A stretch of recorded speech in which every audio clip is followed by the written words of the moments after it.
Bem, pessoal, vamos fazer uma pausa aqui para falar um pouco sobre a história da hipótese atômica de uma maneira bem resumida. Tem muita coisa por trás disso, mas a gente vai falar rapidamente. Os filósofos gregos tinham essa discussão, né, que você alguma vez na sua vida já deve ter se perguntado. Se eu dividir a matéria, né, por exemplo, um pedaço de pedra, se eu pudesse quebrar ela sempre em partes iguais, será que haveria um momento em que eu não conseguiria mais quebrar e não teria como mais dividir, né?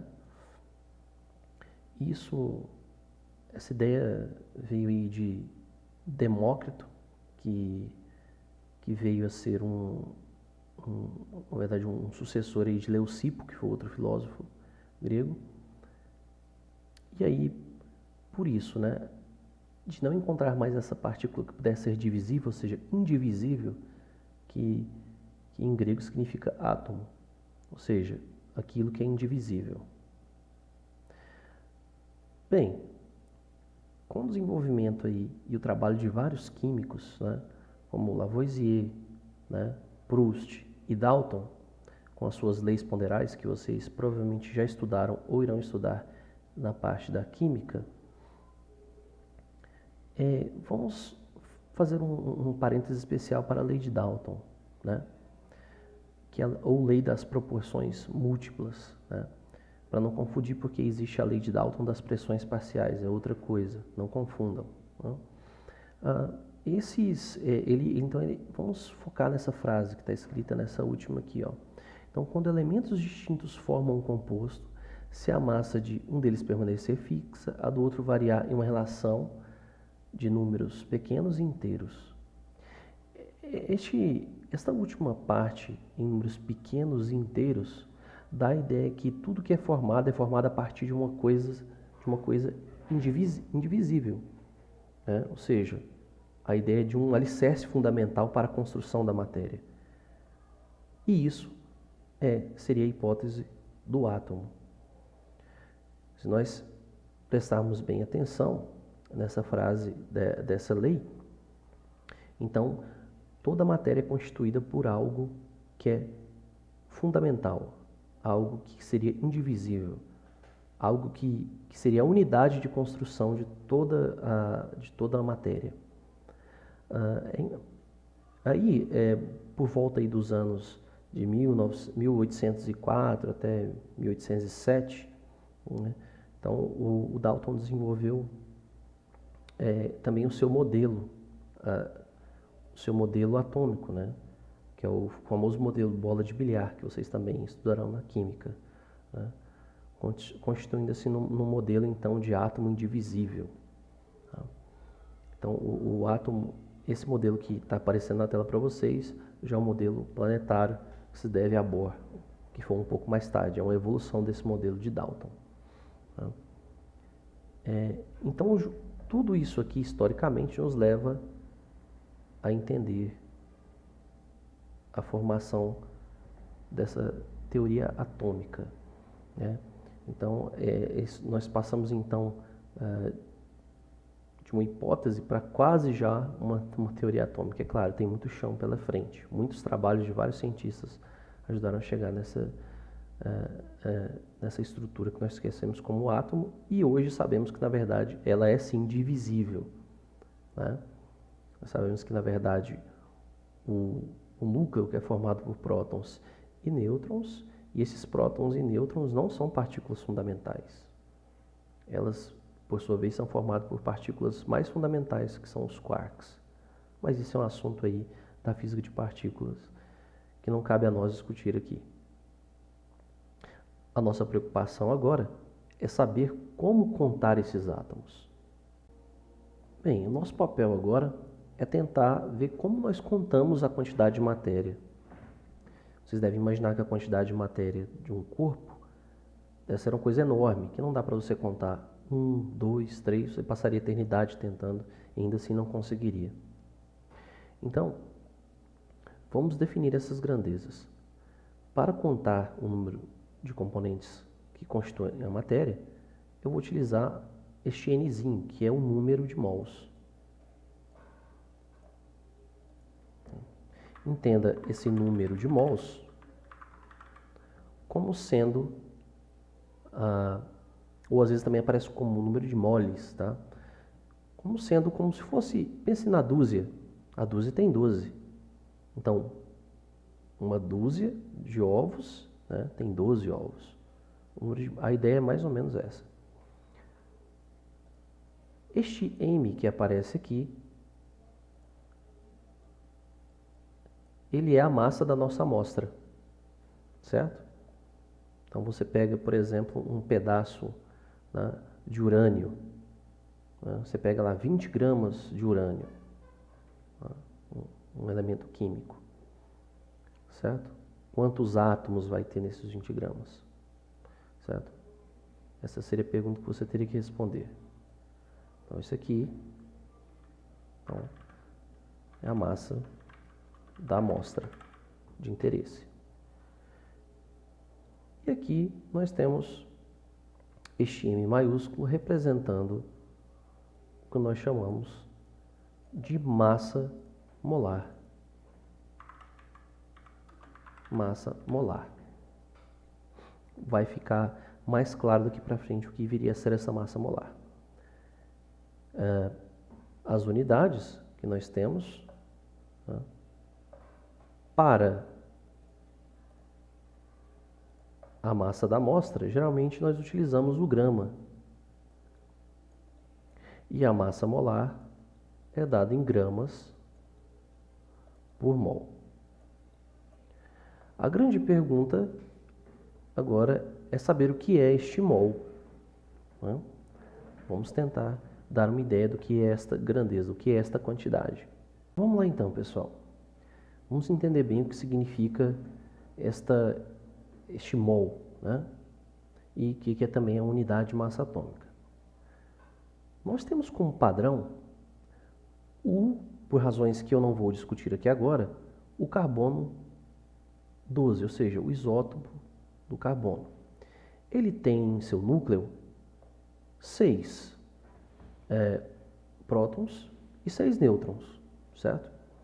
Aproximando-se, tá, a massa do próton e a massa do nêutron, que realmente são bem próximas, eu poderia dividir este átomo, né, entre aspas, dividi-lo em 12 partes iguais, ou seja, em 6 prótons e 6 nêutrons. Então, eu teria como se fosse uma pizza dividida em 12 fatias. Então, eu defino uma dessas fatias como sendo uma unidade de massa atômica, que é escrito por U ou uma, né? Ou seja, ele vai ter, então, uma massa correspondente a 1 sobre 12 avos do carbono 12. Lembre-se que para calcular a massa atômica, eu devo somar a quantidade de prótons com a quantidade de nêutrons, certo? Aí eu vou ter a massa total, né? A massa de um próton, vamos tomá-la como padrão, então, tá? Ela terá aqui, ó. Então, a massa de uma dessas fatias, né? Aqui, ó. A massa do próton, né, terá por volta de 1,66 vezes 10 elevado a menos 24 gramas. É uma massa aí bem pequena. Isso equivale, então, né? Esta é a massa de uma unidade atômica. E, então, o que seria, então, a massa molecular, né? Se estivermos falando de uma molécula? Neste caso, vamos falar qual seria a massa do seu átomo de carbono. A massa desse átomo de carbono, desse isótopo, seria simplesmente calcular em quantas fatias essa pizza. Seria 12, né? Então, se eu pegar a massa, né, desse elemento aqui, deste átomo, eu teria, então, simplesmente, né, colocar aqui o carbono 12, seria 12 unidades de massa atômica. E o que seria a massa molar? A massa molar, pessoal, ela é numericamente igual a esta massa, né? A esta massa do átomo, né? Que vai ser, então, 12 gramas por mol. Então, vamos voltar para aquela nossa formulazinha que a gente apresentou um pouco antes. Bem, já estamos quase lá, então, para definir o que seria esse número de mols. Então, eu vou ter aqui que, vamos pegar, por exemplo, que vamos pegar uma massa de uma amostra, tá? Desse carbono 12, que seja 12 gramas. Então, vamos pegar aqui, ó, que a nossa massa da amostra seja 12 gramas desse isótopo de carbono 12. Esse aqui é a nossa massa. Nós já sabemos que a massa molar é 12 gramas por mol. Substituindo aqui, então, eu vou ter aqui o seguinte, ó, que, então, uma amostra de 12 gramas por uma amostra pela massa molar, que é 12 gramas por mol, eu vou ter, então, o N igual a 1 mol. Eu posso entender isso aqui, então, pessoal, como sendo o seguinte, que o mol é a quantidade de matéria que tem 12 gramas de uma amostra de carbono 12. Este número mol, tá, ele faz parte do Sistema Internacional de Unidades da Física. Então, para se contar matéria, se utiliza o mol. Então, nesse ponto, afinal de contas, você já deve estar curioso. Quanto que vale esse mol? Né? Quanto que vale essa quantidade? Olha, vamos lá. Segue meu raciocínio. Vamos considerar que isso esteja sendo feito especificamente para o isótopo carbono 12, né? Ou seja, isso vale para qualquer elemento da tabela periódica. Mas vamos lá. Então, eu sei, tá, que para o carbono 12, né, então, 12 gramas, tá, eu tenho em 1 mol. Nessa quantidade que eu vou querer saber quanto que vale. Da mesma forma, eu também sei que uma unidade atômica, em termos de gramas, vale 1,66 vezes 10 a menos 24 gramas, como nós já vimos anteriormente. E por fim, né, eu sei que para que um átomo, vamos colocar assim, um átomo desse carbono 12, eu tenho 12 unidades de massa atômica. Foi o que eu fiz lá atrás. Eu peguei um átomo e dividi ele em 12 partes iguais. Então, eu vou fazer isso aqui, ó. Eu posso reescrever da seguinte forma, ó. Eu posso reescrever essa coluna aqui de baixo, essa relação, assim, ó.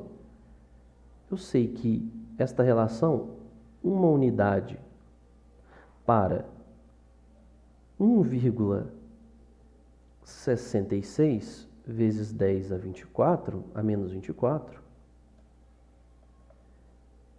esta razão vale 1. Afinal, para isso a razão é 1. Da mesma forma, esta razão também vale 1. Ó. Um átomo para 12 unidades, esta razão também vale 1. Correto? Então, se para 12 gramas eu tenho 1 mol,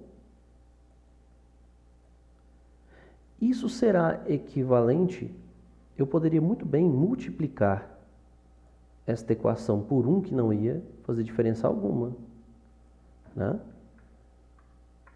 Ou seja, eu vou multiplicar por esse 1 laranja e vou multiplicar também por esse 1 vermelho. São 1, né, gente? São números 1, não altera na multiplicação. Mas só para vocês saberem de onde esses 1s estão vindo. Então, vamos lá. Enfim, isso vai ficar como? Ó, 12 gramas vezes. Este 1 é uma unidade para 1,66 vezes 10 a menos 24 gramas. Vezes este 1 aqui, ó, é um átomo a cada 12 unidades de massa atômica. Tudo isso daria 1 mol. Correto? Agora nós podemos simplificar aqui, ó. Lembrando que aqui tem o 12 gramas. Né? Simplificando tudo isso, ó, o 12 com o 12 cancela. A grama com a grama, né? O grama, né? Que é a unidade, cancela. O U de unidade de massa atômica com o U cancela. Sobrou somente esta continha para fazer. Então eu sei que 1 mol equivale a 1 dividido por aquele número ali, ó, 1,66 vezes 10 a menos 24. Se você fizer essa conta na sua calculadora, nós chegamos ao nosso resultado maravilhoso. Este 1 mol é 6,02 aproximadamente vezes 10 a 23 átomos. Ou seja, assim como a dúzia tem 12 unidades, 1 mol tem 6,02 vezes 10 a 23. Bem, vamos agora falar sobre a hipótese de Avogadro. Né?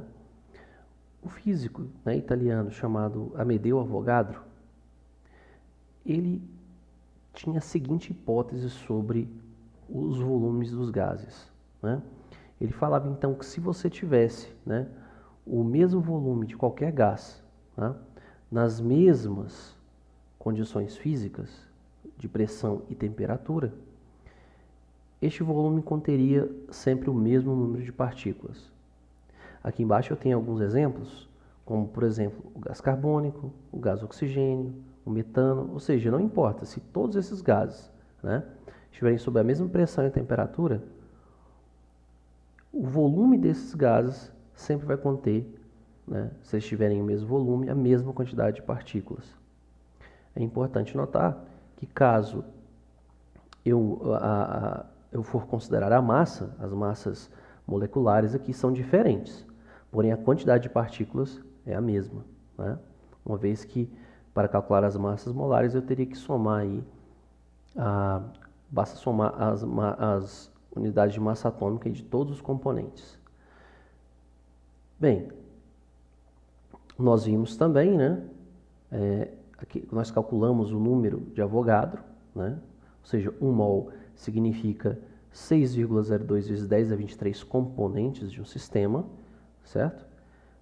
E eu posso calcular isso da seguinte maneira também, né? Eu posso pegar então um número de partículas, né? E se eu dividisse o número de partículas pelo número de mols, eu também vou ter este número de Avogadro. Então vamos agora definir uma grandeza muito importante antes de nós prosseguirmos aí com os nossos cálculos, no qual nós iremos definir a constante universal dos gases. Lembra aquela constante lá atrás que a gente falou? A gente agora vai calcular. Bem, nós chamamos de volume molar, que é o volume ocupado por 1 mol de gás. Ou seja, né, num dado aqui especial que nós vamos utilizar essas condições chamadas condições normais de temperatura e pressão, não confundam com temperatura e pressão do ambiente, tá? É diferente. Se vocês se lembram bem, né, 273,15 é justamente o 0 grau, né, praticamente 0 grau Celsius, certo? E aqui a pressão de 1 atm, né, ou 101.325 pascal, como nós fizemos lá atrás, né? Nessas condições específicas, tá? Ou seja, nós teremos aqui 6,02 vezes 10 a 23, né? Partículas, né? E teremos um volume de 22,4 litros, certo? Ou seja, qualquer gás, né? Nessas condições, né? Não importa ele, como a gente já viu lá atrás. O importante aqui, com base aí na hipótese de Avogadro, a gente pode dizer o seguinte, tá? Que a razão entre o volume do gás e o número de mols é sempre constante. Tá? Isso aqui é uma maneira da gente entender o que vem a ser também a hipótese de Avogadro. Está aí definido então o que é o volume molar, né? Nessas condições da CNTP especificamente. Agora, com isso em mãos, eu posso fazer então o cálculo da nossa constante universal dos gases. Bem, pessoal, agora chegou a hora tão esperada de nós calcularmos essa constante universal dos gases. Nós vimos recentemente, né, que a equação geral de um gás perfeito, o gás ideal, é dado pela seguinte expressão, né? Nós poderíamos escrever assim: a pressão vezes o volume dividido pela temperatura é igual àquela constante casona gigante, não é isso? Beleza. Então vamos substituir esses valores aqui, tá? Lembrando que este K, ele tem a ver com o número de moléculas e com essa constante universal. Então eu vou reescrever essa equação da seguinte forma, ó. Vou colocar ela então, que este PVT, como vou usar o volume molar, tá? Ou seja, para 1 mol, né? Então eu vou dizer que este PVT é igual a um R, tá? Tá certo? Beleza. Vamos calcular este R então. Este nosso R será igual a pressão, já está aqui no sistema internacional, esse aqui, ó, 101.325 vezes o volume. O volume é em litros, né, por mol. Bem, pessoal, no sistema internacional nós já sabemos que o litro não faz parte. Nós temos que utilizar o metro cúbico. Tá? Para transformar isso aqui, pessoal, para passar de litro para metro cúbico, basta você multiplicar isso aqui por 10 a menos 3. Fazendo isso, ou seja, é a mesma coisa de dividir por 1000, tá? Porque você sabe, né, que 1 metro cúbico tem 1000 litros.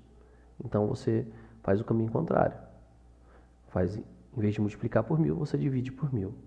Então nós teremos aqui 22,4 vezes 10 a menos 3. Tá? Tudo isso sobre a temperatura que já está aqui no sistema internacional, 273,15. Fazendo esta continha, tá? Nós chegaremos a um valor de 8,5 0,31 aproximadamente, né? Seguindo as unidades, ó. Pascal, que é a pressão, volume, metro cúbico, por, já que aqui está em mol, né? Por mol, vezes a temperatura, né? Kelvin. Esse mol aparece porque nós estamos utilizando o quê? O volume molar. Isso aqui é no sistema internacional, correto? Esta aqui é uma constante universal dos gases, certo? Ela, às vezes, vai aparecer, pessoal, se nós utilizarmos o litro e o ATM, tá? Ela vai aparecer, né, nas unidades, quando você utiliza a atmosfera como unidade de pressão e o litro para o volume, ela vai ser 0,082. Só que as unidades são o quê? ATM, litro, mol Kelvin. Certo? Então, esse aqui é o valor calculado para esse sistema aqui de unidades. Este aqui, claro, é o nosso SI.